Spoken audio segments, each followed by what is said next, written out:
జిల్లాలో దాదాపు విద్యార్థులు ఫీజు రీయింబర్స్మెంట్ స్కాలర్షిప్ కోసం అప్లై చేసుకుని ఎంఆర్ఓ ఆఫీస్ దగ్గరికి వస్తే మీ సేవ దగ్గరికి వారం తిప్పుతూ అదేవిధంగా ఎంఆర్ఓ ఆఫీస్లో డబ్బుల కోసం ఇంకో వారం తిప్పుతున్నారు. దాదాపు సగం మంది ఇప్పటికీ విద్యార్థులు స్కాలర్షిప్ ఫీజు రీయింబర్స్మెంట్ జిల్లాలో అప్లై చేసుకోలేదు. ఒకవైపు మీ సేవ నిర్లక్ష్యం, మరోవైపు అదేవిధంగా ఎంఆర్ఓ ఆఫీస్లో డబ్బులు ఇస్తే కానీ మేము కుల ధృవీకరణ పత్రాలు ఇవ్వమని చెప్పడం చాలా విడ్డూరంగా ఉంది.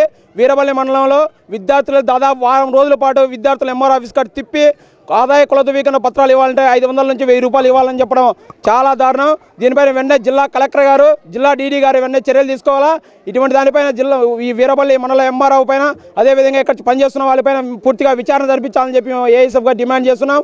అదేవిధంగా డీడీ గారు కూడా ఇవాళ జిల్లాలో సగం మందికి పైగా విద్యార్థుల ఫీజు రీయింబర్స్మెంట్ స్కాలర్షిప్ కోసం అప్లై చేసుకోలేదు.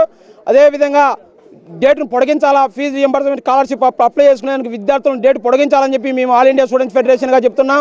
జిల్లాలో గతంలో కూడా డీడీ గారికి చెప్పాం. చాలామంది విద్యార్థులు సార్ వాళ్ళ అమ్మా నాన్న వచ్చి ఎక్కడో ఫారిన్ కంట్రీస్లో గల్ఫ్ దేశాల్లో పనిచేస్తుంటే వాళ్ళు ఇక్కడికి వచ్చి కుల ధృవీకరణ పత్రాలు వాళ్ళు ఇక్కడికి వచ్చి రావాలంటే ఏ విధంగా సాధ్యమవుతుంది? చాలామందికి ఈ పథకం పేద మధ్యతరగతి విద్యార్థులకు దూరం పెట్టాలనే ఉద్దేశంతో ఇవాళ ఈ రాష్ట్ర ప్రభుత్వం ఇలా విద్యార్థులను ఇబ్బంది పెడుతుంది తప్ప దాదాపు 50% విద్యార్థులకు ఫీజు రీయింబర్స్మెంట్ స్కాలర్షిప్ అందకుండా ఈ రాష్ట్ర ప్రభుత్వం ప్రయత్నం చేస్తుంది. అలాగే జిల్లాలో ఉన్న అందరి విద్యార్థులను ఏకం చేసి ఫీజు రీయింబర్స్మెంట్ స్కాలర్షిప్ అందరికీ అందేడుగా జిల్లా వ్యాప్తంగా ఆందోళన చేస్తాం.